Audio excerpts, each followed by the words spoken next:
మనం ఎంతో భయభక్తులు కలిగి ఉండాలి. ఆ మాటకి లోపడాలి. ఆ మాట ఏం చెప్పాడో తెలుసా?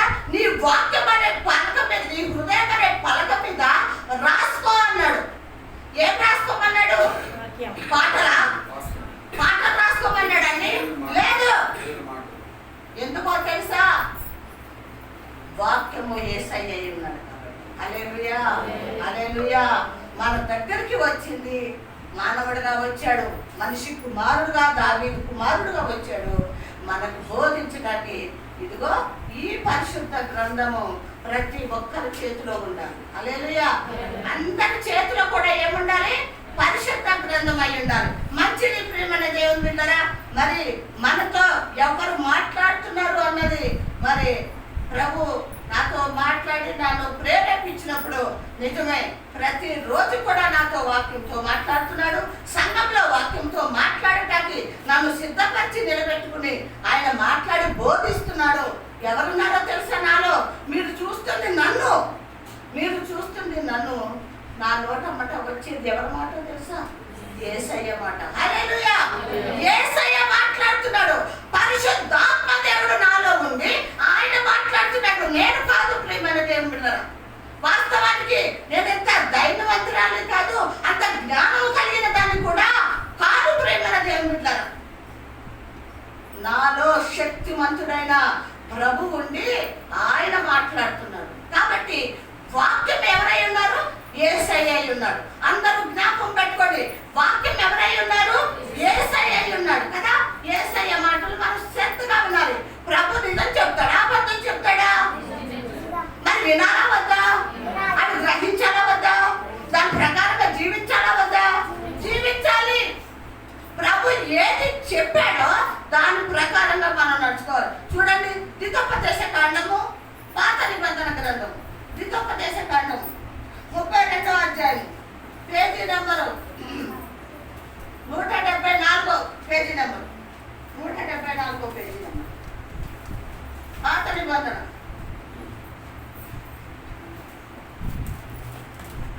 32వ అధ్యాయము 46 నుంచి చదవండి. 32వ అధ్యాయం.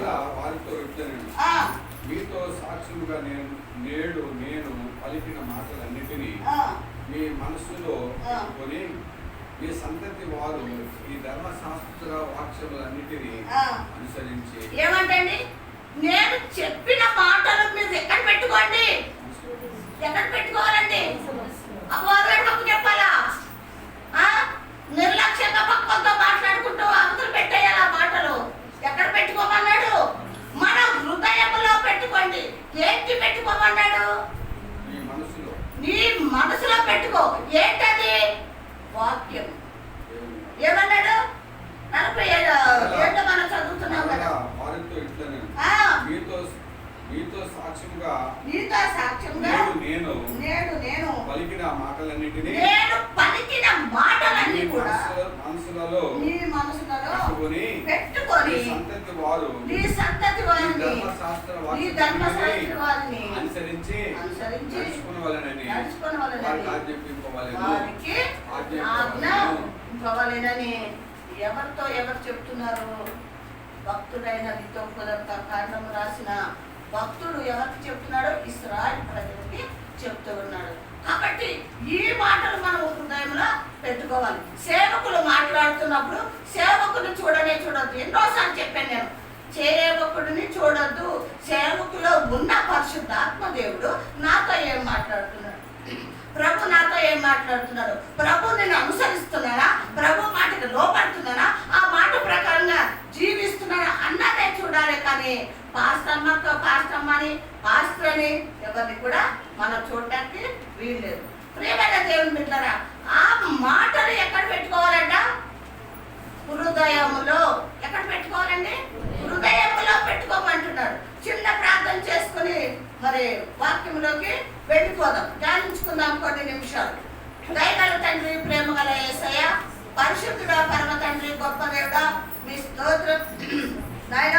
గడిచిన నాయన నెలంతా కూడా మీరు కాచి కాపాడి మీ కృపలో మమ్మల్ని భద్రపరిచారు.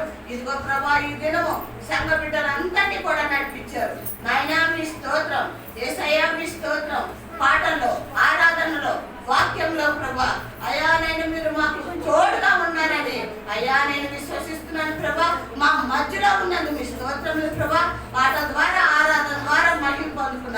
మీ స్తోత్రములు ప్రభా.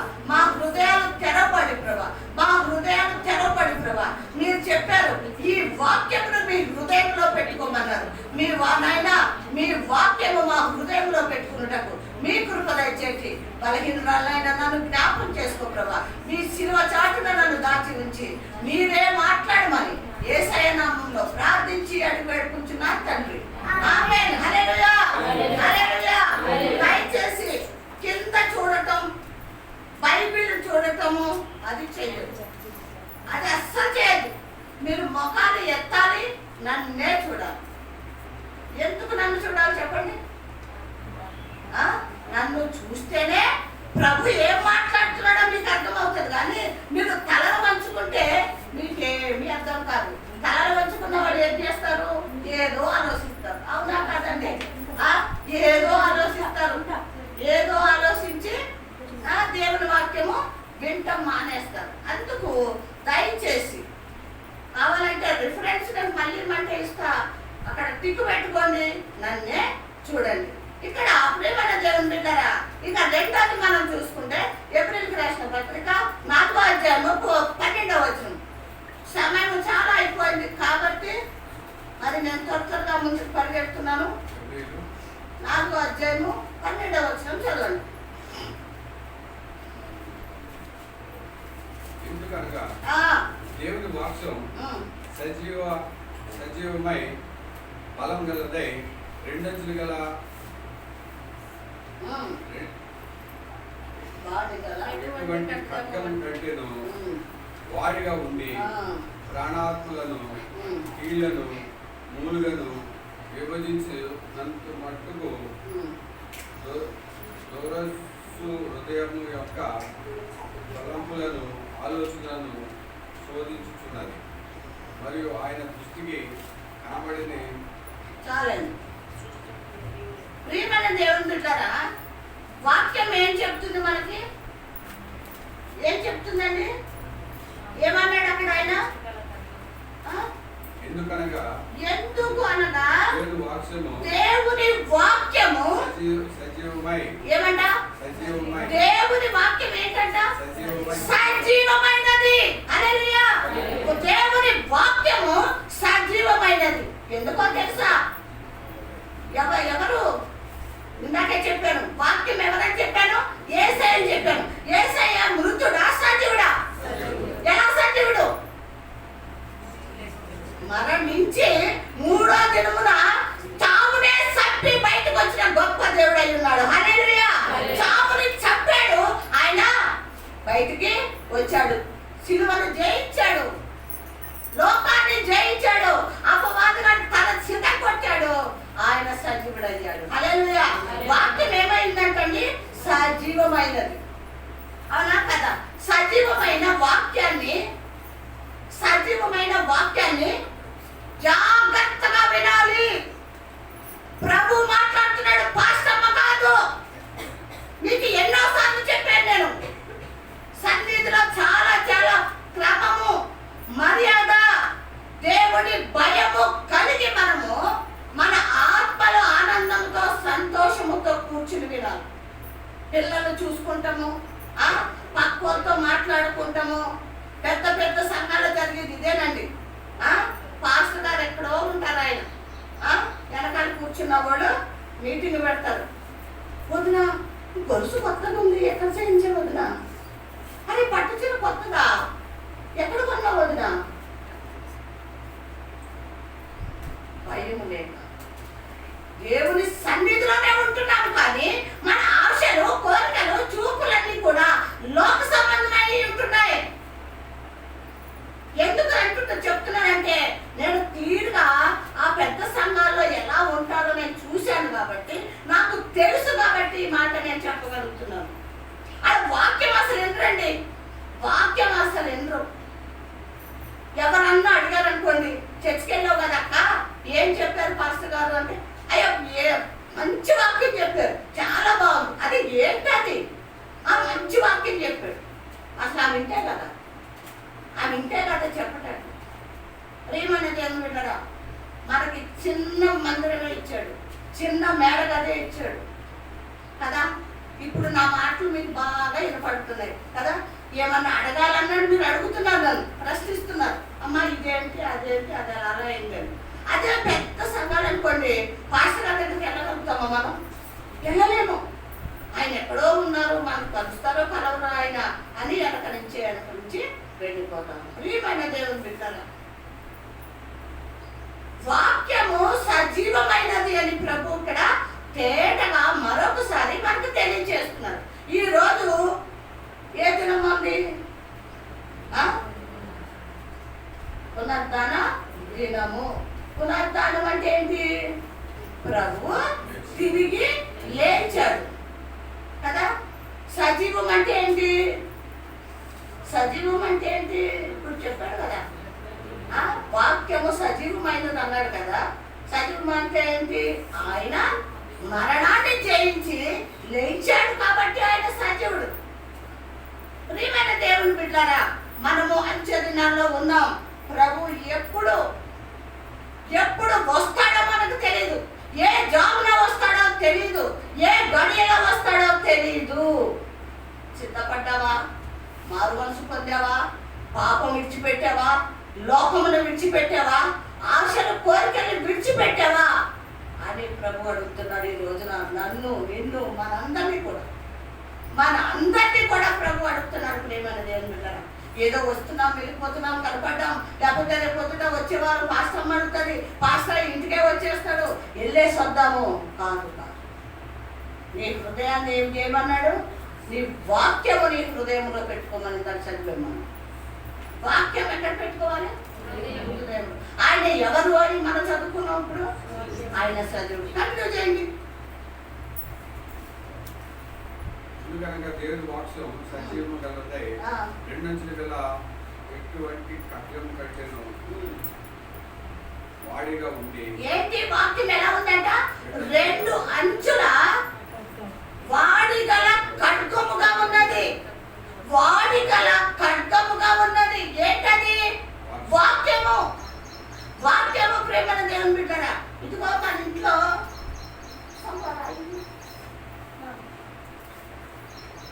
నా మాట ఎనకపోయినా చూడకపోయినా పిలిచిపోతాం. తర్వాత మీ ఇష్టము. రెండంచుల వాడి గల ఖడ్గము అంటే మన ఇంట్లో చాకుకి ఒక పక్కన పదులు ఉంటుందా, రెండు పక్కన పదులు ఉంటుందా? ఏమండి? ఒక పక్కన ఉంటుందా మీ ఇంట్లో? మా ఇంట్లో అయితే రెండు పక్కలు ఉంటుంది. మా చాకుకి రెండు పక్కలు ఉంది. ఏమైనా దేవుని బిడ్డలారా, వాక్యం అంట రెండు పక్కల కూడా వాడిగలదుగా అంటే వాడుతూ ఉంటాడు ఆ ఖడ్గము. హల్లెలూయా. ఆ ఖడ్గము వాడుతూ ఉంటది. ఖడ్గం అంటే ఏంటి అంటే వాక్యము. హల్లెలూయా. ఖడ్గం అంటే వాక్యము. అది రెండు అంచులుగా ఉంటది, వాడిగా ఉంటది, అంటే చాలా పదునుగా ఉంటది. ఎలా ఉంటదంటే చూడండి, కొత్త చాకులు కొనుక్కుంటాయి ఏమరా, చాకు మనకు కొత్తది కొనుక్కున్నప్పుడు ఎలా ఉంటది? చాలా స్మూత్ గా తెగుతుంది, ఒక్కోసారి తెగిపోతుంది చెయ్యి, అంత భయంకరంగా వాడిగా ఉంటుంది, కొత్తది కాబట్టి. వాక్యం ఎప్పుడు మనకి కొత్తదే, అది వాడిగలదే. అవునా కదా? మన ప్రతి వారం వాక్యం వింటున్నాం కదా. బోర్ కొడుతుందా మీకు? ఏమా ఎవరికైనా బోర్ కొడుతుందా చెప్పండి? బోర్ కొడుతుందా? రెండు పక్కల ఎందుకు ఆ ఖడ్గముకి పదును ఉంటుంది అంటే, ఒకటేమో మీకు ఏంటది?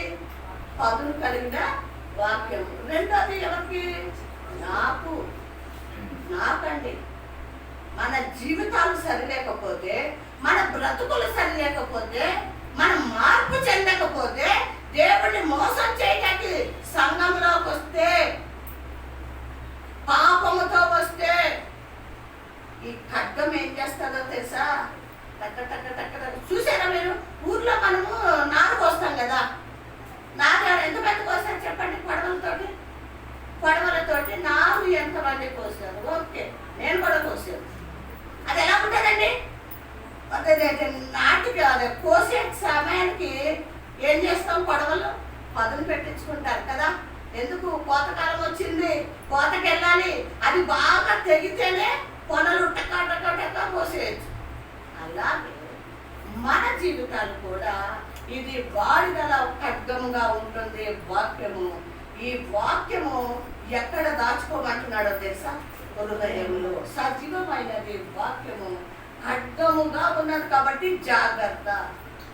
ప్రభు చెప్తున్నాడు, ఖడ్గముగా ఉన్నది కాబట్టి మీరు జాగ్రత్త. నేను చెప్పింది చేస్తే, నా మాటకి లోపడితే, నా మార్గంలో నడిస్తే, మీ పాపములు ఒప్పుకొని పరిశుద్ధంగా జీవిస్తే ఈ ఖడ్గము మిమ్మల్ని ఏమి చేయు. లేదు అమ్మ పాఠశాల చర్చిలో చూసింది, బయట నన్ను చూడొచ్చిందా, ఏం చేస్తున్నాను? లేకపోతే వీడు విశ్వాసులు నన్ను చూడొచ్చారని నేను అనుకున్నాను అనుకోండి, ఎవరు చూస్తున్నారు మనల్ని?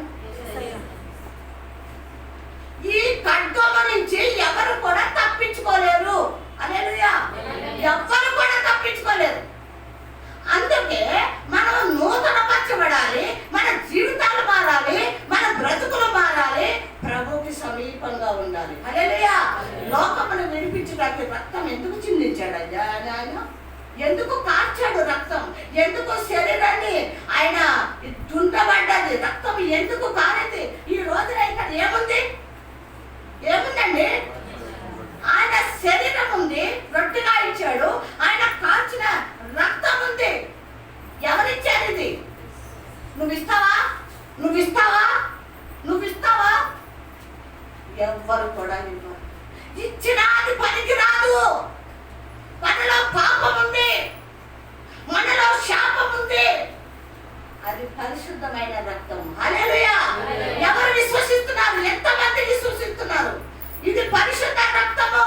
ఈ రక్తము తాగితేనే, ఆ రొట్టె తింటేనే తప్ప నువ్వు పరిశుద్ధంగా జీవించి నీ బ్రతుకును మార్చుకుని నూతన పరచబడితే ఆయన ఎప్పుడు వస్తున్నాడు? ఎప్పుడు వస్తానన్నాడు?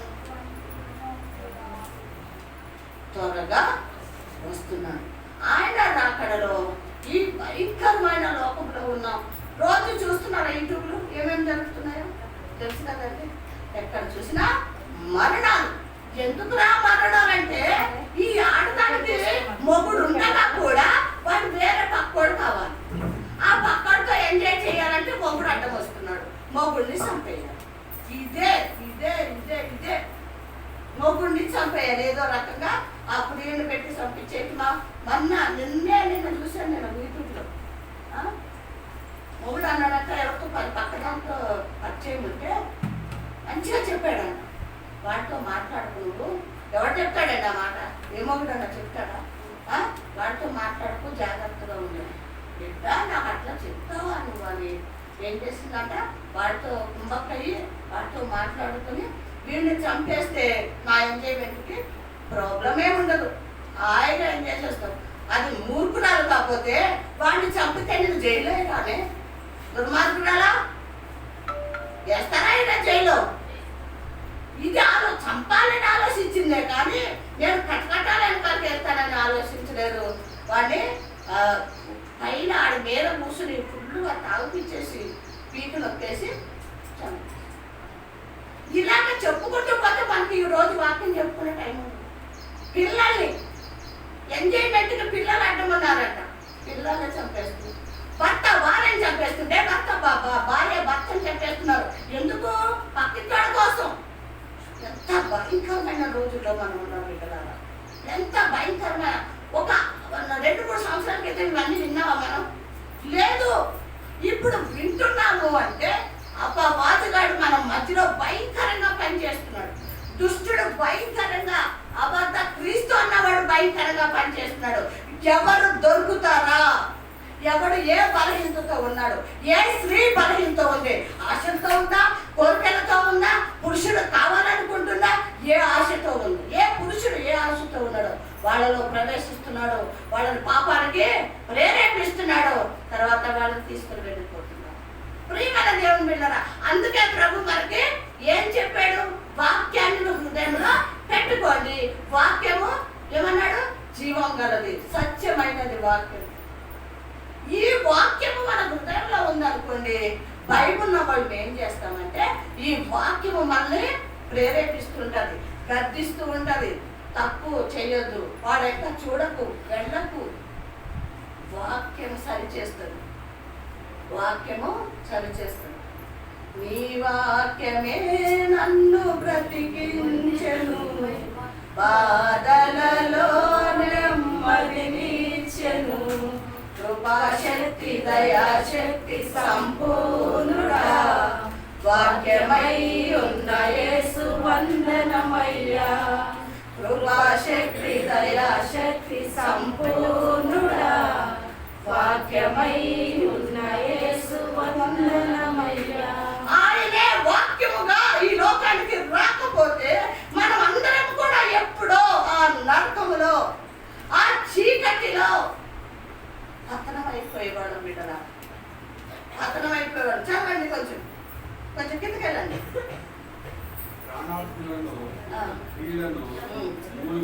ఏం చేస్తున్నారండి?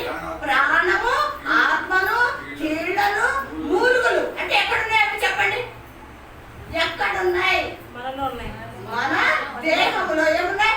ప్రాణం ఉంది, ఆత్మ ఉంది, మూలుగలు ఉన్నాయి, ఇంకా కీళ్ళు. ఇవన్నిటిని విభజింపచేసేది ఏంటి? వాక్యము. వాక్యము ప్రేమనే మిల్లరా, ఇంకా వేరేది ఏది కూడా కాదు. నువ్వు ఇంకా వాక్యాన్ని ప్రేమించట్లేదేమో, వాక్యం చదవటానికి నువ్వు ఇష్టపడతలేదేమో. బైబిల్ తీసుకెళ్లి ఆదివారం ఆ చెరుపులోనో లేదా గూట్లోనో ఎక్కడో పడేస్తున్నావేమో, దుమ్ము పట్టేస్తుందేమో వారం వరకు. ఈ రోజు ప్రభు మాట్లాడుతున్నాడు, వాక్యాన్ని ఏం చేయాలి? చదవాలి, చదవాలి. ఒకవేళ చదవలేని పరిస్థితిలో ప్రతి ఆదివారం ఏం చేయాలి? వాక్యం ఏం చేయాలి? వినాలి. చదవాలి లేదా వినాలి. విన్న వాక్యాన్ని ఎక్కడ పెట్టుకోమన్నాడు? హృదయంలో పెట్టుకోమన్నాడు కదా. ఇంకా ఏమంటున్నాడండి?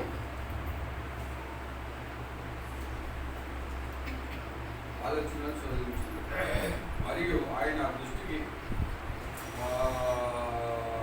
విభజించినంత మట్టుకు దురుచు హృదయం యొక్క తలంపులను, దురుచు హృదయం యొక్క తలంపులను, ఆలోచనలను శోధించుచున్నారు.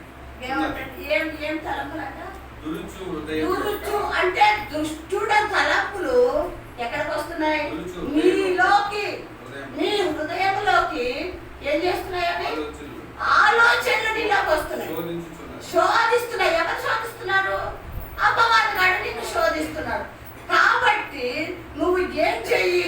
ఆలోచనలు రాకుండా, తలంపులు రాకుండా ఏం చేయాలంటే నీ హృదయంలో ఈ రోజు దేవుడు నీతో మాట్లాడాడు కదా ప్రభు, ఆ మాటలు గుర్తు చేసుకో. ఆ మాటలు గుర్తు చేసుకో.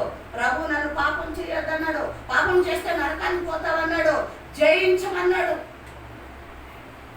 గలతీలో ఉంది, నువ్వు ఆత్మీయంగా జయిస్తే, ఆత్మీయంగా జీవిస్తే నువ్వు శరీర నీచలకి దూరంగా ఉంటావు.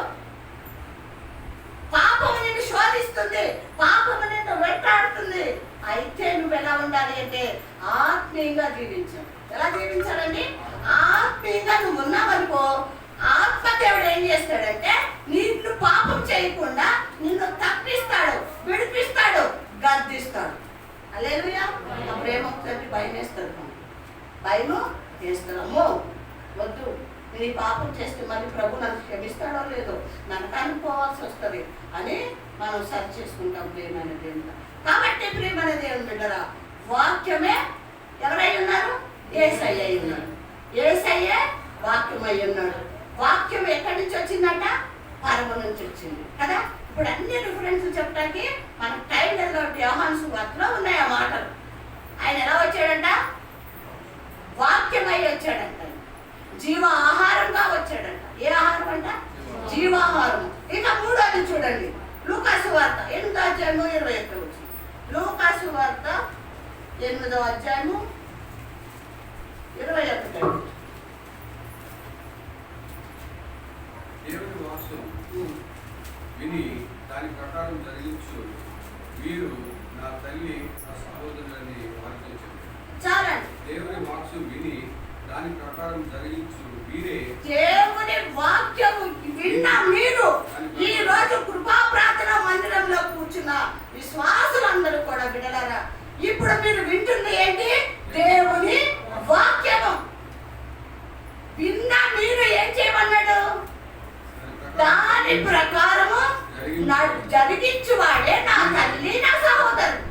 అంటే ఇక్కడ ప్రభు ఎందుకు ఈ మాట అన్నాడు అంటే, శిష్యులకి ఆయన బోధిస్తూ ఉన్నాడు. ఎవరు? యేసయ్య లోకంలో ఉన్నప్పుడు బోధిస్తూ ఉన్నప్పుడు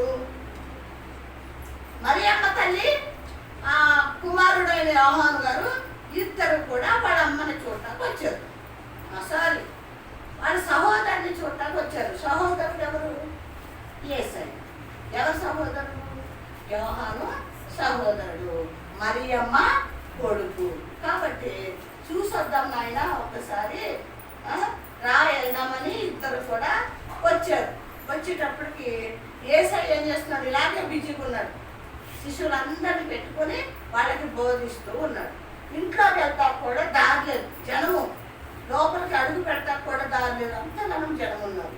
అయితే మరి ఒక శిష్యుడు చూసి బయటకు వెళ్తే, ఆయన లోపలికి వచ్చి మేము నాకు చూడలేము యేసయ్యని, మరి చెప్పండి, మీరు వెళ్ళి మీ అమ్మ మీ సహోదరుడు వచ్చాడు అని చెప్పండి, ఒకసారి చూసి వెళ్తాం మేము అన్నారు. వెళ్ళి యేసయ్యకి చెప్పారు ఈ మాట. వెళ్ళి ఏం చేశారు? యేసయ్యకి చెప్పారు, బోధకుడా మీ అమ్మగారు మీ సహోదరుడు కూడా వచ్చారు అంటే యేసయ్య ఏం చేయాలి? గబగబాలేసి గబగబాలేసి, అమ్మో మా అమ్మ వచ్చిందా, మా తమ్ముడు వచ్చాడా, సరే మాట్లాడి వస్తానని వాక్యం చెప్పటం మానేసి వెళ్ళిపోవాలి. ఏమన్నాడో తెలుసా? వాక్యానుసారంగా ఎవరైతే దేవుని వాక్యం విని దాని ప్రకారం ఎవరైతే జరిగిస్తారో, వాక్యం విన్న బిడ్డలు దాని ప్రకారం నడుస్తారో జరిగిస్తారో వాళ్ళే నా తల్లి, వాళ్ళే నా సహోదరులు. అంటే అర్థమైందా మీకు? అర్థమైందా? నాకు ఆ తల్లి ఎక్కువ కాదు, లోకానికి తీసుకొచ్చింది మరియమ్మ తల్లి. ఓకే, నేను అభిమానిస్తాను, ప్రేమిస్తాను. కానీ నా తండ్రి చిత్తము ఎవరైతే నెరవేరుస్తారో, నేను వచ్చింది ఇక్కడ బంధువులు బంధుత్వాల గురించి నేను రాలేదు. ఎందుకు వచ్చాను? నా తండ్రి చిత్తం నెరవేర్చడానికి లోకానికి వచ్చాను. కానీ వాళ్ళ సంగతి వీళ్ళ గురించి నేను రాలేదు. వాక్యమును ఎవరైతే విని దాన్ని ప్రకారంగా నడుచుకుంటారో వాళ్ళే నా తల్లి నా సహోదరుడు. ఇక్కడ మీకు అర్థమైందో లేదో ఆయన చెప్పే మాట ఏంటంటే, ఇక్కడ మీకు నేను బోధిస్తున్నాను. ఏం బోధిస్తున్నాను? పరలోక విషయాలు మీకు బోధిస్తున్నాను. నా తండ్రి చిత్తాన్ని ఎవరైతే ఇక్కడ నెరవేరుస్తారో వాళ్ళే నా తల్లి నా తమ్ముడు. వచ్చింది వాళ్ళు నా తల్లి కాదు, నా సహోదరుడు కాదు. బంధుత్వం ఉంది, ఓకే, ఆమె నన్ను లోకానికి తీసుకొచ్చింది, గర్భంలో ధరించింది, ఆయన నా సహోదరుడే. కానీ లోక సంబంధమైన సంబంధాలు నాకు వద్దు అన్నాడు. హల్లెలూయా. లోక సంబంధంగా తల్లా, పరలోక సంబంధమైన తల్లి ఆమె? చెప్పండి అమ్మా. లోక సంబంధమైంది. లోకంలో ఉన్నప్పుడు మరి అని ఏర్పరచుకున్నాడా దేవుడు? లేదా పరలోకం నుంచి వచ్చిందా మరి అమ్మ? ఎక్కడుంది మరి అమ్మ? లోకములో ఉంది. యోహాను ఎక్కడ పుట్టాడు? లోకములోనే పుట్టాడు. కాబట్టి వాళ్ళకంటే నాకు ఎవరు ఎక్కువ తెలుసా? వాక్యానుసారంగా, వాక్యం విని వాక్యానుసారంగా ఎవరైతే నడుచుకుంటారో, ఎవరైతే చేస్తారో, దాని ప్రకారము ఎవరైతే ఉంటారో వాళ్ళే నా తల్లి నా సహోదరుడు అని ప్రభు చెప్తున్నాడు. చూడండి ప్రియమైన దేవుని బిడ్డలారా, యేసయ్య చెప్పిన మాట అసలు ఎంత ఆశ్చర్యకరమైందంటే ఆ మాట. అంటే నన్ను లోకానికి తీసుకొచ్చిన తల్లి కదా, ఆమెకు మర్యాద ఇస్తానని బయటికి వెళ్ళాడా? లోక సంబంధమైన చుట్టారకాలు ఆయనకి అక్కరలేదు. చాలా జాగ్రత్తగా వినండి. లోక సంబంధమైన బంధుత్వాలు ఆయనకి అక్కరలేదు. ఎందుకు వచ్చాడు లోకానికి? ఎందుకు వచ్చాడండి? మనమందరూ నశించిపోయి నరక పాత్రులుగా చీకట్లో ఉన్నాం కాబట్టి తండ్రి చెప్పాడు, నా కుమారుడా నువ్వు వెళ్ళి వాళ్ళందరి కోసం రక్తాన్ని చెందించు, రక్షణ అయ్యి వాళ్ళని పరలోక రాజ్యంకి ఇదిగో ఇది చెప్పి తీసుకురా అని చెప్పాడు. మరి లోక సంబంధమైన తల్లి తమ్ముడు వస్తే వెళ్తాడా? వెళ్ళడు. ఏమన్న దేవుడు నిన్న ఒక మాస్టర్ గారు చెప్తున్నారు.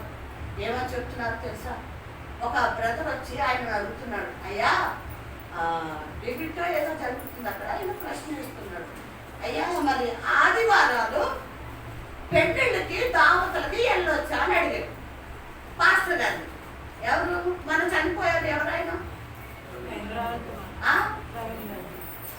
ఆ దయసేపని ఎప్పుడు కూడా మర్చిపోతుంది. గొప్ప సేవకుడు ఆయన అసలు మర్చిపోకూడదు.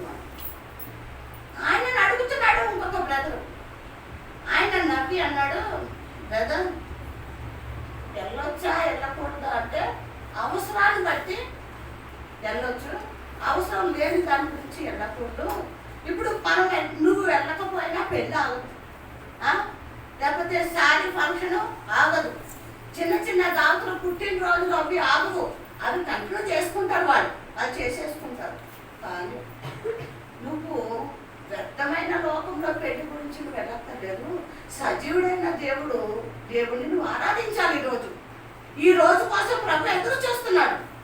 పునరుద్ధాన దినం ఎప్పుడు వస్తాడని ఎదురు చూస్తున్నాడు. అక్కడికి వెళ్ళు.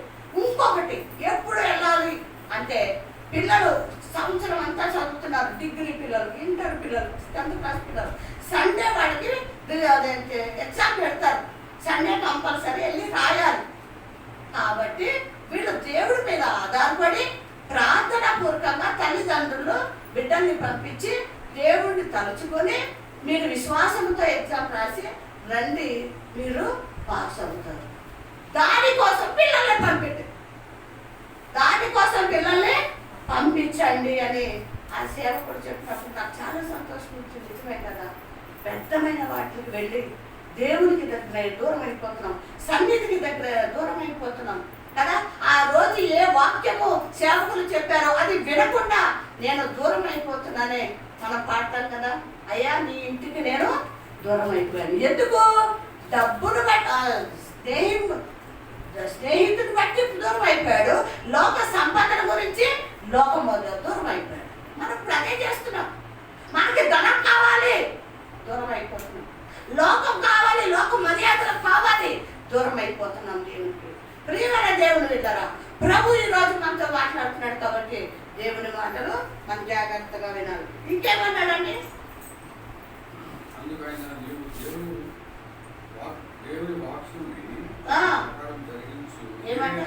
దేవుని వాక్యము వింటున్నా నువ్వు దాని ప్రకారము జరిగించిన వాళ్ళే నా తల్లి, నా సహోదరుడు. మరి అప్పుడు ఒకనాడు ఆయన తన శిష్యులతో కూడా సరస్సు చాలండి, కిందకు వచ్చేసేయండి. పేతురు రాసిన పత్రిక 1 పేతురు 1వ అధ్యాయము 24వ వచనం. పేతురు రాసిన 1 పేతురు 1వ అధ్యాయము 24వ వచనం.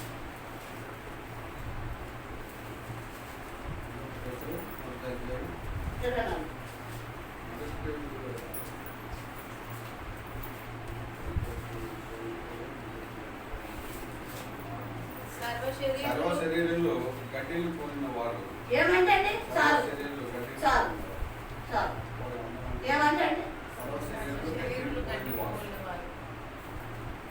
ఇప్పుడు నేను కోపం వచ్చింది నాకు, సుశీలమ్మని నువ్వు గడ్డిలో అయితే దానివి అన్నానే అనుకోండి, సుశీలమ్మ ఊరుకుంటుందా?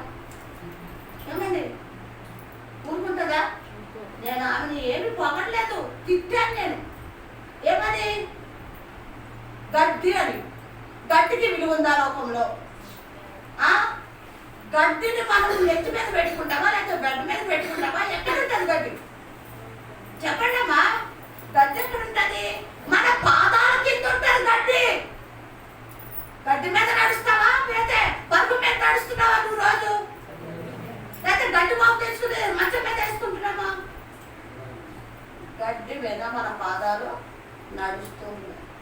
అంటే గడ్డి ఎంతకి దేనికి కూడా పనికి రానిదని, దాన్ని ఎవరు కూడా ఇష్టపడండి, ఎవరు సంతోషపడండి. అటువంటి వాళ్ళమంట మనం. నేను నువ్వు మనం అందరం మీరు గడ్డిని పోలి సర్వ శరీరులు గడ్డిని పోలి ఉన్నారు అంటున్నాడు. ఎవరు చెప్పారు ఈ మాట? ఎవరు చెప్పారండి?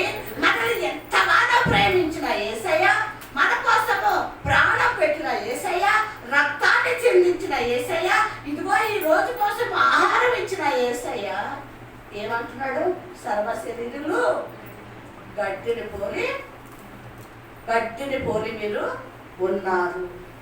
మన జీవితాలు ఎంత భయంకరమైన జీవితాలో చూడండి.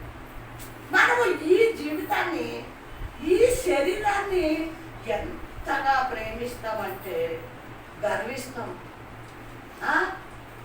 గడిగాడికి వెళ్తాం అర్థం కలిపి మొఖాలు చూసుకుంటాను. నేను ఎలా చీర కట్టుకున్నాను, ఎడక ముందు తిరిగి ఆడు బయట బతుకుంటుంటాడు. ముందు ఓ అమ్మా రా రా బయటికి, ఎక్కడ వస్తాను అర్థం కాదు. ఏమన్నాడు ప్రభు? సర్వ శరీరులు గడ్డిని పోలి ఉన్నారు. మీరు మీ జీవితాన్ని గుర్తు చేసుకోండి ఒకసారి, మీ బ్రతుకులు గుర్తు చేసుకోండి ఒకసారి. ఎందుకు మీకు గర్వము, ఎందుకు మీకు అహంకారము? గడ్డిని నలిపితే ఏమైపోతుందండి? అది పనికి రానిదైపోతుంది. కాబట్టి ప్రియమైన దేవుడు ఉన్నారా, ప్రభు మనకి ఇక్కడ చెప్పేది ఏంటంటే మీరు గడ్డిని పోలి ఉన్నారు కాబట్టి మీ జీవితాలు జాగ్రత్త అదండి. ఇప్పుడు ఎండుగడ్డి అనుకోండి, ఎండుగడ్డి మీద పిల్లలు అనుకోకుండా ఒక్క అగ్గిపుల్ల గీసేస్తే ఏమవుతుంది? అదే క్షణాల్లో కాలిపోతుంది కదా, క్షణాల్లో కాలిపోతుంది. అటువంటి వాళ్ళు అంటాం మనం. ప్రియమైన దేవుని బిడ్డరా, ఇటువంటి గడ్డిని పోలిన మనల్ని ప్రభు ఎంతగా ప్రేమిస్తున్నాడండి. ఏమంటున్నాడు? ముందేమన్నాడు? నా శిష్యులు అన్నాడు. తర్వాత ఏమన్నాడు? నా కుమారుడా అన్నాడు. ఆయన ఎక్కడ, మనం ఎక్కడండి? ఆయన ఎక్కడున్నాడు? ఎక్కడున్నాడు ఆయన? ఎక్కడున్నాడండి? పరలోకంలో ఉన్నాడు. ఆ సింహాసనం మీద ఆసీనుడుగా ఉన్నాడు. నువ్వు నేను ఎక్కడున్నావు? గడ్డి వలె ఉన్నావు ప్రేమల దేవుని బిడ్డలారా. అందుకే తగ్గించుకోవాలి, దీన మనసు కలిగి ఉండాలి, ఓర్పు కలిగి ఉండాలి, సహనం కలిగి ఉండాలి, ప్రేమించేవాడంగా ఉండాలి. సహనముతో ఇతన్ని నిన్ను వల్ల నీ పొరుగువాన్ని ప్రేమించు. స్వార్థంతో ఉండకు, అసూయతో ఉండకు, ప్రేమించు. గడ్డిని పోలి ఉన్నావు. ఇంకా ఏమన్నాడండి? వారి అందమంతయు గడ్డి పువ్వులే ఉన్నది, గడ్డి ఎండెను దాని పువ్వును రాదు. అయితే మీ అందం ఎలా ఉంది? వారి అందమంతయు గడ్డి పువ్వులే ఉన్నది. అందం చూసి ఎవరు చూసుకుంటారు? నాకు ఒకసారి చెప్పండి, నిజంగా చెప్పండి. నేను చాలా అందంగా ఉంటా, నా ముక్కు బాగుంటుంది, నా నోరు బాగుంటుంది, నా కళ్ళు బాగుంటాయి అనుకునే వాళ్ళు ఎవరు? ఇంకా అది ఆడొకడం. ఇంకా స్త్రీలలో ఎవరు? స్త్రీల భయపడకండి, చెప్పండి. అరే ఉందా చెప్పుకుంటే ఏమైందమ్మా? అందము ఇచ్చాడు ఆయనే, కానీ దాన్ని దేవుడి కంటే ఎక్కువగా దాన్ని ప్రేమించొద్దు. దేవుడి కంటే ఏది ప్రేమించొద్దు.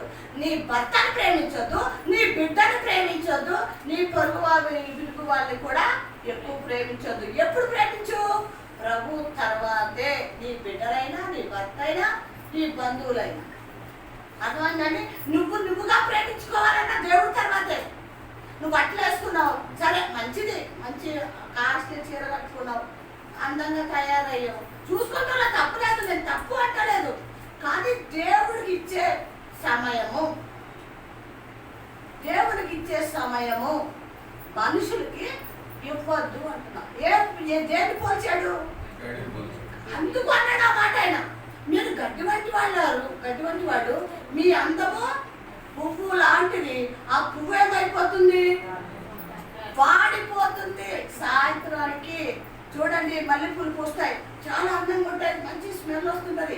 గులాబీ పూస్తుంది, అందంగా అనిపిస్తుంది. ఎర్రది, ఎల్లో, గ్రీను, చాలా రకాలు ఉన్నాయి. తర్వాత ఏంటంటే మందార పూలు, అవి కూడా సాయంత్రం అయ్యేటట్టు ఉంటాయండి. అవి ఉంటాయా? పొద్దుట చూస్తే చాలా అందంగా కనిపించిన ఆ పువ్వు సాయంత్రం అయ్యేటట్టు మన జీవితాన్ని కూడా ఎప్పుడు ప్రభు రమ్మంటే మనము వాడిపోయి వెళ్ళిపోవాలి, గడ్డిలాగా ఎండిపోయి వెళ్ళిపోవాలి. ఇక్కడ మంది లోకం మంది కాదు. ఎందుకు పోల్చి చెప్పాడు అంటే, నా లోకస్తులారా, దేవుని బిడ్డలారా, మీరు ఇలా ఉన్నారు కాబట్టి జాగ్రత్తగా ఉండండి. మిమ్మల్ని నేను ఎప్పుడు పిలుస్తానో అప్పుడు వచ్చేయండి. లోకం మీది కాదు. మీరు పువ్వు లాంటి వాళ్ళు వాడిపోతారు, గడ్డి వంటి వాళ్ళు వెండిపోతారు. కాబట్టి లోకం మీది కాదు, లోకములో ఉన్నవన్నీ కూడా మీవి కాదు అని ప్రభు మనకి చెప్తున్నారు. ఇంకేమన్నాడండి? అంటే దాని పువ్వు రాలను, అయితే ప్రభు వాక్యం ఎల్లప్పుడూ ఏమంట? పువ్వు రాలిపోతుంది, గడ్డి ఎండిపోతుంది, కానీ దేవుని వాక్యము అర్థమైందా? మరొకసారి చదవండి అన్నమాట. అందరికి వినపడుతుందన్నమాట. గడ్డి ఎండిపోతుంది, పువ్వు రాలిపోతుంది, దేవుని వాక్యము ఎల్లప్పుడూ ఎక్కడ నిలవాలి? ఎక్కడ నిలవాలి? బైబిల్లో ఉంది, బైబిల్లోనే ఉండమంటారా? ఉండాలా? ఇంట్లోనే ఉండాలా? ఈ బైబిల్ తీసుకురాక పడేద్దామా సెల్ఫ్లో? వద్దు బిడ్డలారా, ఈ రోజు ప్రభు మాట్లాడుతున్నాడు, చెప్తున్నాడు. చూడండి, వాక్యం ఎక్కడున్నారో తెలుసా? ఇక్కడ దాచుకో. నువ్వు గడ్డిలాగా ఎండిపోవు, పువ్వులాగా వాడిపో. ప్రభు ఏం చేస్తారో తెలుసా? మరొక పాట పాడి కూడా నాకు చాలా ఇష్టమైంది. నాలోన నీవు, నీలోన నేను, నాలోన నీవు, నీలోన నేను, కలిసుంటే అంతే చాలయా, కలిసుంటే అంతే చాలయా. ఎవరేమి అనుకున్నా, ఏమున్నా లేకున్నా, ఎవరేమి అనుకున్నా, ఏమున్నా లేకున్నా, నీవుంటే అంతే చాలయా. నా బ్రతుకులో ఎంతో మేలయ్యా. ప్రభు ఉంటే మనకి ఎంతో మేలు. గడ్డిని తీసేస్తాడు, ఎండిపోయిన పువ్వును తీసేస్తాడు. ఏమంటాడో తెలుసా? నా బిడ్డ, నీలోకి వస్తానమ్మా, నువ్వు నాతో ఉండు, నాతో ఉండు, ఆ పరమునకు నేను తీసుకువెళ్తాను నిన్ను అంటాడు. ఎప్పుడు? ఎప్పుడు?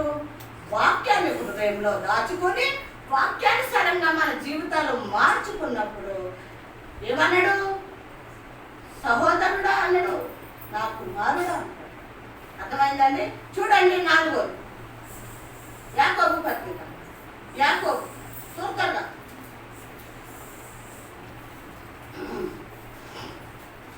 మొదటి అధ్యాయము 21వ వచనం. యాకోబు పత్రిక మొదటి అధ్యాయము 21వ వచనం.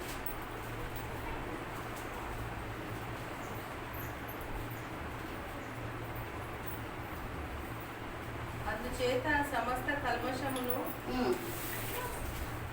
చదవండి. ఎదిరివేగుచున్న దుష్టత్వమును చూచి ఏమంటండి? అందుచేత సర్వము, సమస్త కల్మషమును, సమస్తము ఏముంది నీలో? కల్మషము. చదవండి.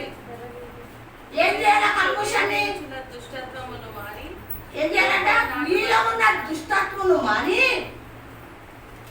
చదవండి. లోపల నాటబడిన మీ ఆత్మలను రక్షించుకొనుటకు శక్తిగల వాక్యమును మనలో ఉన్న ఏమి తీసేయాలంట? దుష్టత్వము, కల్మషము. అది ఏం చేయండి? మీ నుంచి తీసేసుకోండి. మీలో ఉన్నదేమో ఇప్పుడు పరిశోధించుకోండి, పరీక్షించుకోండి. కల్మషము అంటే లోపలున్న చీకటి కానివ్వండి, ఆలోచన కానివ్వండి, పాపము కానీ, తలంపు తలంపులు కానీ ఇవి ఒకవేళ నీలో ఉంటే, దుష్టత్వం ఉంటే, దుష్టత్వం అంటే ఏంటో తెలుసా? అపవాదుగడ ఆలోచనలు నీలో ఉన్నాయేమో.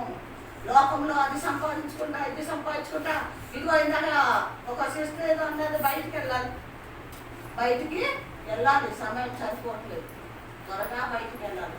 లోక సంబంధులు దేవుని దగ్గరికి రావాలని ఆలోచన లేని వాళ్ళు లోక సంబంధులు. దుష్టత్వంలో ఉన్నారేమో ఒకవేళ ఈ రోజున. కల్మషము నీలో ఉందేమో ఒకవేళ. ఏం చేయాలి నువ్వు? ఏమన్నాడండి? ఇంకేమన్నాడు చదవండి. లోపల నాటబడిన మీ ఆత్మలను ఏమంటా? లోపల నాటబడ్డది ఏంటది? లోపల ఏమి నాటబడ్డది? లోపల ఏం నాటబడ్డది? మిమ్మల్ని నేను అడిగేది, ఏం నాటబడ్డదండి? ప్రభు ఇచ్చిన ఆత్మ.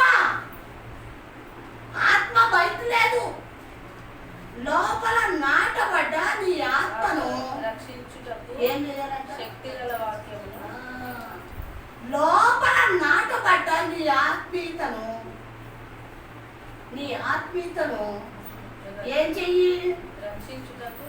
రక్షించుకున్నటకు శక్తివంతమైన వాక్యము.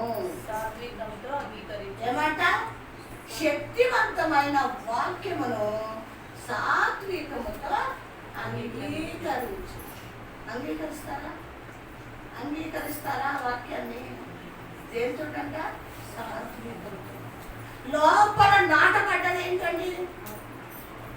ఏం నాటబడ్డది? ఏమిచ్చాడు ప్రభు మనకి? ఆత్మనిచ్చాడండి. ప్రభు ఆత్మ మనలో ఉంది.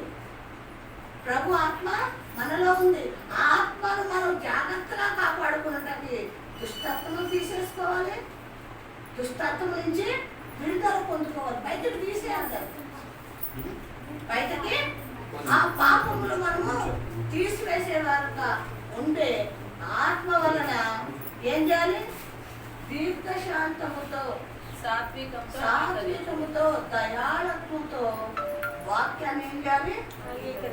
అంగీకరించాలి.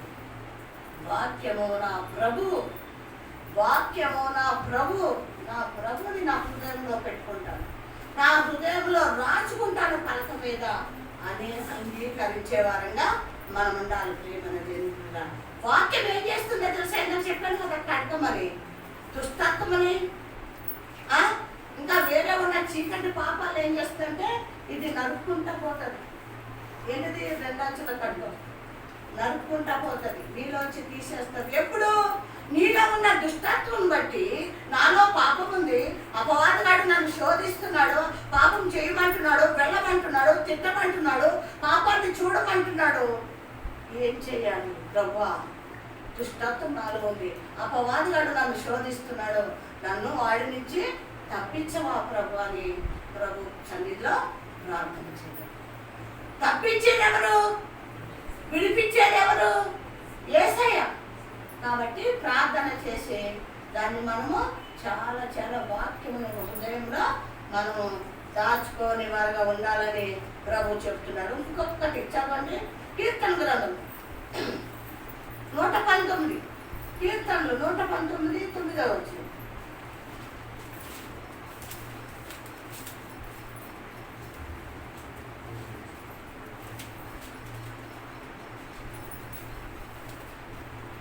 యవనస్తులు దేని చేత తమ నడత శుద్ధి పరచుకొందురు? నీ వాక్యమును బట్టి దానిని జాగ్రత్తగా నడుచుకోవడం చేతనే కదా. చాలండి ప్రియమైన దేవుడు. యవన బిడ్డలు ఎలాగ మార్పు చెంది లోకంలోకి వెళ్ళకుండా దేవుని యందు భయభక్తులు కలిగి ఉంటారు? దేని బట్టి అండి? ఇప్పుడు చదివింది వినలేదా మీరు? వాక్యమును బట్టి వాళ్ళు జీవితాన్ని సరి చేసుకుంటారు, వాళ్ళు నడకను సరి చేసుకుంటారు. ఎవరో తెలుసా? యవన బిడ్డలు. అంటే వాళ్ళు వాక్యము విని లేదా వాక్యము చదివి సరి చేసుకోవాలంటే బాధ్యత ఎవరిది? తండ్రి. చిన్ననాటి నుంచే పిల్లలకి తల్లి ఏం చేయాలో తెలుసా? ఉదయం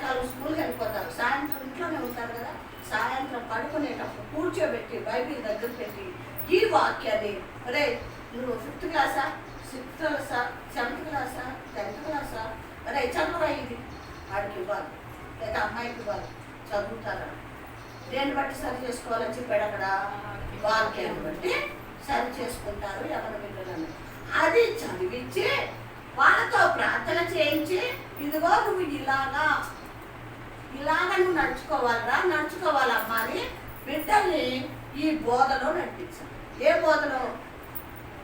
వాక్యమే బోధలో బిడ్డల్ని నడిపించాలి. మీ పిల్లలు ఏమి చిన్న పిల్లలు కాదు, అందరికీ 10 సంవత్సరాల పిల్లలు, 12, 13, 15 అట్లా ఉన్నాయి. కాబట్టి మరి చెప్తున్నాను ప్రియమైన దేవుని బిడ్డల వాక్యం చెప్తున్న వారికి మన బిడ్డలను సరి చేసుకునే దినాల్లో మనం ఉన్నాం. లేకపోతే మన బిడ్డలు ఏమైపోతారో కూడా తెలియదు.